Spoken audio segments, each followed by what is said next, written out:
اچھا، ذرا ایک لمحے کو سوچیں، ایک ایسی دنیا جہاں آپ جو کہتے ہیں، جو محسوس کرتے ہیں، یہاں تک کہ جو سوچتے ہیں، وہ بھی حکومت کے کنٹرول میں ہو۔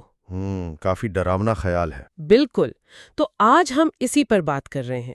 جارج آرویل کی مشہور زمانہ کتاب 1984 میں جو دنیا دکھائی گئی ہے، خاص طور پر ان باتوں پر جو ہمیں ملے ہیں ذرائع 1984 دنیا کا تعارف سے۔ جی، مقصد صرف یہ نہیں کہ کہانی سمجھ لیں، بلکہ وہ گہری باتیں نکالیں جو آج بھی ہمیں سوچنے پر مجبور کرتی ہیں۔ بالکل، اور یہ سمجھنا بھی ضروری ہے۔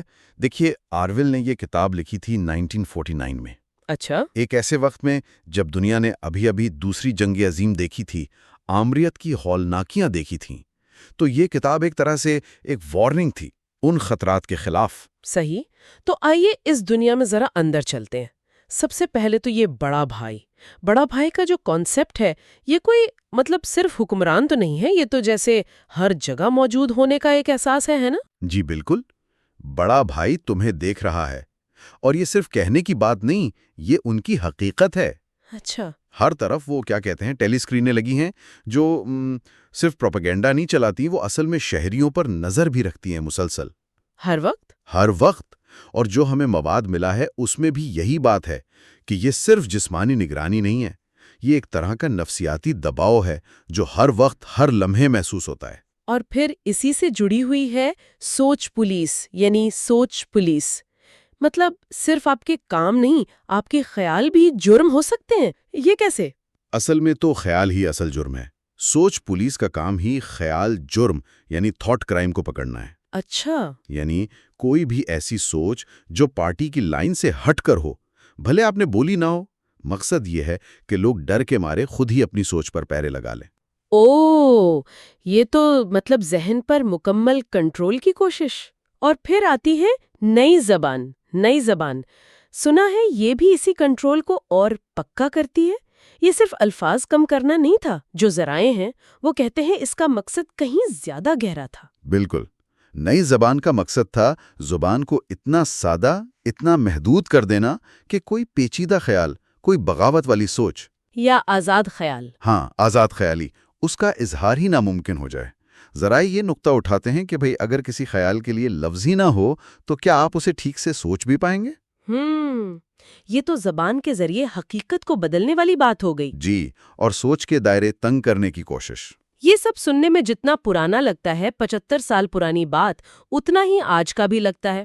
جو ذرائع ہیں وہ اس کی آج کے دور سے مطابقت پر بھی بات کرتے ہیں۔ اور یہی تو اس کتاب کی آپ کہیں خاص بات ہے۔ آج آپ دیکھیں CCTV کیمرہ، چہرہ پہچاننے والی ٹیکنالوجی، ہماری آن لائن سرگرمیاں، سب ٹریک ہو رہا ہے۔ جی ہاں، بظاہر تو یہ سب سیکیورٹی کے نام پر ہے، لیکن وہ ذرائع ہمیں سوچنے پر مجبور کرتے ہیں کہ آرویل کا اصل انتباہ شاید ٹیکنالوجی پر اتنا نہیں تھا جتنا کہ طاقت جب ایک جگہ جمع ہو جائے اور پھر اس کا غلط استعمال ہو۔ اچھا، ٹیکنالوجی تو بس ایک نیا زیادہ مؤثر آپ کہہ لیں اوزار بن گئی ہے۔ اور میڈیا کا کیا کردار ہے آج کل؟ یہ متبادل حقائق یا ڈس انفارمیشن، یہ جو باتیں ہوتی ہیں، کیا یہ بھی اسی دنیا سے جڑتی ہیں؟ یقیناً، معلومات کو توڑنا، مروڑنا، تاریخ کو بار بار لکھنا تاکہ وہ پارٹی کی موجودہ بات سے میل کھائے، یہ تو 1984 کے بنیادی ستون تھے۔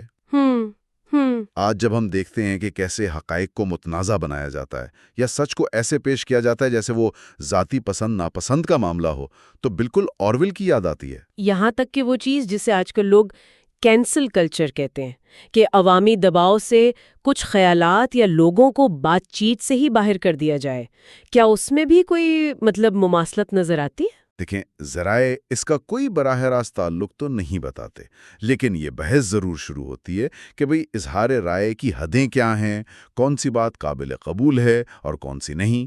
اس پر کنٹرول کی کوششیں کوئی نہیں تو نہیں ہیں۔ صحیح۔ آرویل کی دنیا میں یہ کنٹرول ریاست کرتی تھی۔ آج یہ دباؤ شاید مختلف شکلوں میں نظر آئے۔ اصل سوال تو وہی ہے کہ سوچ اور اظہار کی آزادی کس حد تک بچتی ہے جب نگرانی بھی ہو اور سماجی دباؤ بھی ہو۔ تو یہ جو ہم نے جائزہ لیا، یہ تو آرویل کی دنیا کی بس ایک ہلکی سی جھلک ہے، ایک بنیادی تعارف آپ کہہ لیں۔ جی ہاں، اور یہ ہمیں اس سوال پر چھوڑ جاتا ہے کہ اس قسم کا مکمل کنٹرول، چاہے وہ ٹیکنالوجی سے آئے، زبان سے آئے یا نفسیاتی دباؤ سے، یہ فرد پر اور معاشرے کی روح پر کیا اثر ڈالتا ہے۔ یہ آزادی اور سچائی کی اپنی نوعیت کے بارے میں بہت بنیادی سوالات ہیں۔ یہ تو صرف آغاز ہے، جیسا کہ ذرائع میں اشارہ ہے۔ اگلی بار ہم آرویل کے طریقے حکومت پر اور بات کریں گے، نظم و ضبط کے نام پر غلامی۔ جی، اجنا شاید آج کے حالات میں اور بھی زیادہ ضروری ہو گیا ہے۔ یہ یقیناً مزید سوچ بچار کا موقع دے گا۔